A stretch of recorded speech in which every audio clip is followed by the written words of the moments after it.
10 minute باقی ہیں ہمارے اس پروگرام کے خاتمے میں. میں یہ چاہتا ہوں کہ ہم اس پر تو بہت تفصیل سے بات کریں گے کہ قرآن کے ساتھ معاملہ کیا ہوا نسل در نسل.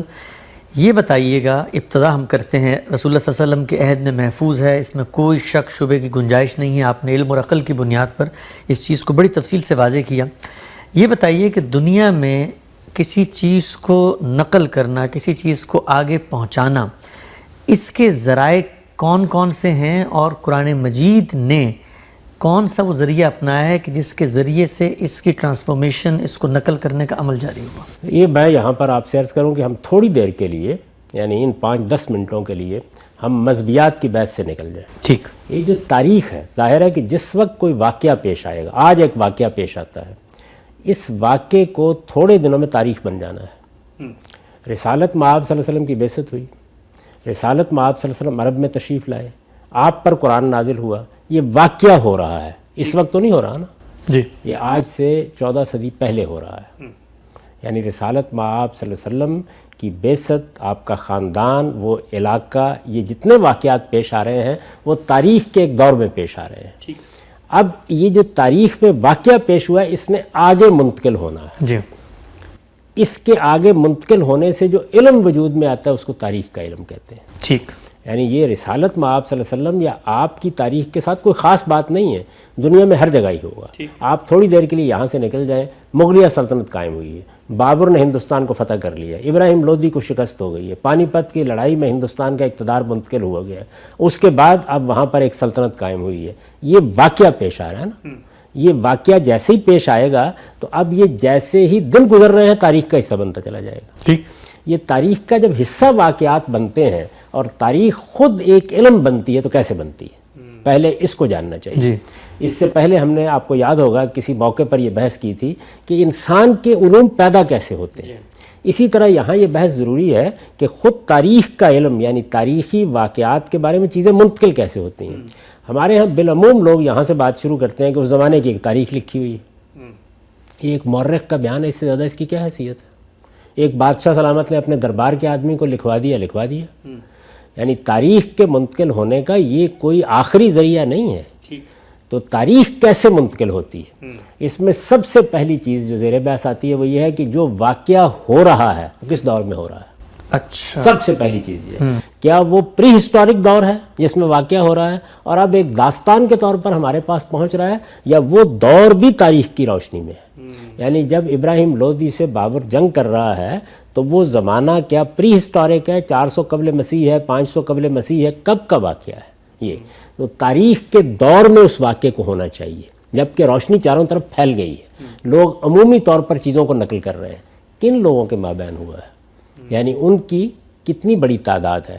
اگر ان کی تعداد پہلے مرحلے میں اتنی زیادہ ہے، اتنی متنوع ہے کہ عقل مان ہی نہیں سکتی کہ وہ کوئی داستان گھڑ لیں، جھوٹ بول دیں، آپ کو کوئی بات سنا دیں، تو اب گویا اس کی ابتدا جو ہے وہ اصل میں ایک بہت بڑے جم غفیر سے ہو گئی. یہ بہت بڑے جم غفیر سے جب اس کی ابتدا یا روایت شروع ہوتی ہے ایک بہت بڑی تعداد سے، تو یہ چیز ہے کہ جو جیسے ہی دوسروں کو منتقل ہوتی ہے اور اتنی ہی بڑی یا اس سے زیادہ تعداد کو منتقل ہوتی ہے تو اس کو اصطلاح میں کہا جاتا ہے تواتر. اچھا. یعنی ایک نسل دوسری نسل کو، پہلی نسل میں ہزاروں لوگ موجود ہیں، ایک نہیں، دو نہیں، چار نہیں، غار میں بیٹھے ہوئے کوئی لوگ نہیں. اس لیے میں نے بڑی تفصیل سے آپ کو بتایا کہ رسالت مآب صلی اللہ علیہ وسلم کا زمانہ کیا ہے. یہ زمانہ کیا ہے، اس سوال کا جو میں نے جواب دیا ہے، اس میں آپ کو کوئی میں نے انفرادی روایت نہیں سنائی، یہ اسٹیبلش ہسٹری ہے. یہ زمانہ بھی ہم تک اسی طرح منتقل ہوا ہے. یہ زمانہ کون سا ہے؟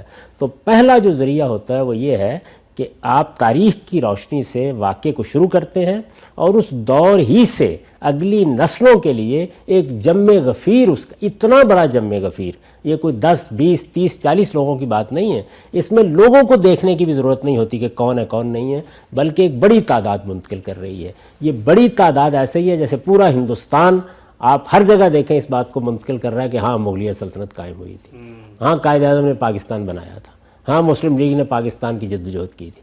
یعنی یہ وہ امور ہوتے ہیں جو پیش تو آتے ہیں تاریخ کے خاص دور میں، لیکن ایک بہت بڑی تعداد اس کو، اتنی بڑی تعداد اس کو اہل علم یوں بیان کرتے ہیں جس کا جھوٹ پر جمع ہونا محالات میں سے ہو. عقل تسلیم نہ کرتی ہو کہ وہ کوئی سازش کر سکتے ہیں.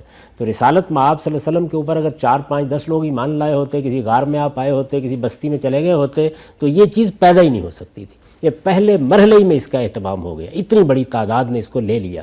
تعداد نے جب لے لیا تو آپ دیکھیں ہوا کیا, یعنی وہ 200-400 کلومیٹر میں پھیلا ہوا ملک جو مدینہ میں جس کی ابتدا کی گئی, وہ جزیرہ نما عرب تک پھیل گیا, اس یمن بھی اس کے تحت آ گیا, دمشق اور شام بھی اس کے تحت آ گئے, بڑی بڑی سلطنتیں, ایک عظیم ایکسپینشن ہے جو ہونا شروع ہو گئی. اب کیا ہوا, اب یہ ہے کہ وہ لوگ جو جس طرح میں نے عرض کیا کوئی 1 لاکھ کی تعداد میں تھے, وہ اس کو لے کے نکل گئے. وہ لے کے نکل گئے, ان کی اولادیں, ان سے لینے والے, ان پر ایمان لانے والے, انہوں نے اس کو لینا شروع کر دیا. تو اب دوسری نسل میں یعنی 10 سے شروع ہوا, سینکڑوں تک پہنچا, ہزاروں تک پہنچا, 1 لاکھ تک پہنچ گیا, اور اس پر لاکھوں سے لاکھوں کو منتقل ہونا شروع ہو گیا. اور ہر نسل میں بالکل اسی طریقے سے یہ انتقال ہوا. قرآن مجید کا ایسے ہی تاریخ کے باقی واقعات ہوتے ہیں. تو یہ جو عمل ہے یعنی اجماع اور تواتر, تواتر کا مطلب یہ ہے کہ اتنی بڑی تعداد کسی چیز کو یا اپنے عمل سے یا اپنے قول سے منتقل کر رہی ہے کہ اس کے جھوٹ پر جمع ہونے کا امکان نہیں. یہ عمل نسلاً بعد نسلاً ہو رہا ہے, اس میں کوئی انقطاع نہیں ہے. اور پھر مزید کیا ہوتا ہے, مزید یہ ہوتا ہے کہ جو علم کی دنیا, ظاہر ہے کہ سارے لوگ علم سے متعلق نہیں ہوتے, کسی گروہ میں, کسی جماعت میں, کسی ملک میں کچھ لوگ ہوتے ہیں جو علم سے متعلق ہوتے ہیں. یہی لوگ ہیں جو مورخین ہیں, یہی لوگ ہیں کہ جو بعض قوموں کی روایت بیان کر رہے ہیں, یہی اس کے علم کو مدون کر رہے ہیں. اس وقت بھی آپ دیکھیے نا کہ علم کی دنیا سے ہمارے پروفیسر حضرات, دانشور حضرات, صحافی حضرات, علم کی دنیا ہے. علم کی دنیا اس واقعے کے بارے میں اتفاق کے ساتھ کہتی ہے کہ یہ ایسے ہی ہوا ہے. اچھا, اس کو اہل علم کا اجماع کہا جاتا ہے, کنسنسس. یہ جو کنسنسس. تو یہ کسی جمعیت, کسی گروہ, کسی قوم کی اگر اتنی بڑی تعداد کسی واقعے کو منتقل کر رہی ہے اور اس کا علم اس پر بالکل متفق علیہ ہے, تو کہتے ہیں کہ یہ واقعہ اب اجماع اور تواتر سے منتقل ہو رہا ہے. اجماع اور تواتر سے جو کچھ منتقل ہوتا ہے یہ اسٹیبلشڈ ہسٹری ہے. یہ جو آپ تاریخ کی کتاب بازار سے خرید کے لاتے ہیں, اس کا جو مصنف ہے, مورخ ہے, وہ اصل میں اس کو ثبت کرتا ہے, اس کا ریکارڈ ثبت کرتا ہے. یہ ایسے ہی ہے جیسے آپ لغت خرید کے لاتے ہیں تو لغت میں زبان نہیں ہوتی, زبان لوگ بول رہے ہوتے ہیں. اردو زبان ہم بولتے ہیں, وہ غالب اور میر اور سودا کی زبان ہے. وہ زبان بولی جا رہی ہے, اس میں شاعری ہو رہی ہے, اس میں ادب تخلیق ہو رہا ہے, اس میں اخبار شائع ہو رہے ہیں. جو لغت لکھنے والا ہے وہ اسی تواتر کو اٹھاتا ہے اور اٹھا کر اس کے معنی وہاں ثبت کرتا ہے. تو ہمارے یہاں لوگ خیال کرتے ہیں کہ ایک تاریخ کی کتاب جا کے لائبریری سے نکالیں تب چیز تاریخی ہوتی ہے. وہ خود مورخ کا ذریعہ کیا ہے, یہ اجماع اور تواتر. تو پہلا ذریعہ یہ ہوتا ہے. اس کے بعد ظاہر ہے کہ تمام چیزیں جتنی ہیں وہ اس طرح تو منتقل نہیں ہوتی. اب مثال کے طور پر خود رسالت مآب صلی اللہ علیہ وسلم کے زمانے میں کسی آدمی نے آپ سے کوئی بات کی, آدمی ہی ایک تھا, 2 لوگ تھے, 4 لوگ تھے. اچھا چلیے, مغل دربار میں کچھ لوگوں کے سامنے غالب نے غزل پڑھی آ کے, 10 لوگ تھے, 5 لوگ تھے. تو یہ جو 1 2 4 5 10 لوگوں کی بات ہے, اس کو اخبار احاد کہتے ہیں. یعنی یہ جو اصطلاحات ہیں یہ علم تاریخ کی اصطلاحات ہیں, ان کو مذہبی اصطلاحات نہ سمجھیے. سارا تاریخ کا علم 2 ذرائع سے منتقل ہوتا ہے. یعنی مورخ بھی انہی ذرائع سے تاریخی واقعات کو لیتا ہے اور اپنی تاریخوں میں نقل کرتا ہے. یا اجماع اور تواتر سے وہ چیز اس کو ملے گی, اور یا اخبار احاد سے اس کو ملے گی. یہ دونوں اصطلاحات کو بہت اچھی طرح سمجھ لیجئے, اس لیے کہ ان کو نہ جاننے کی وجہ سے عام لوگ یہ خیال کرتے ہیں کہ یہ قصہ تو ہم نے فلاں کتاب میں پڑھا ہے, یہ چیز تو ہم نے فلاں جگہ دیکھی ہے. ان کی کوئی حیثیت نہیں ہوتی. اصل چیز یہ ہے کہ مورخ بھی یہ بتائے گا کہ یہ چیز اس کو ملی کہاں سے ہے. اگر وہ اجماع و تواتر سے ملی ہے تو اسٹیبلش ہسٹری ہے, اور اگر وہ اخبار احاد سے ملی ہے اس پر بحث ہو سکتی ہے, غلط ہو سکتی ہے, کہانی ہو سکتی ہے. وہ ایک ضنی چیز ہے, اس کے بارے میں گمان کیا جا سکتا ہے ٹھیک ہوگی, گمان کیا جا سکتا ہے غلط ہوگی. اس کی تحقیق, تنقیق کا عمل جاری رہتا ہے. یہ بات کہ قائد اعظم نے پاکستان بنایا یہ اسٹیبلش ہسٹری ہے, اس پر کسی کو تحقیق کرنے کی ضرورت نہیں. قائد اعظم نے ایک موقع پر یہ کہا تھا کہ میری جیب میں کھوٹے سکے ہیں, یہ جملہ کب کہا تھا, کس کے سامنے کہا تھا, اس کی تحقیق کی ضرورت.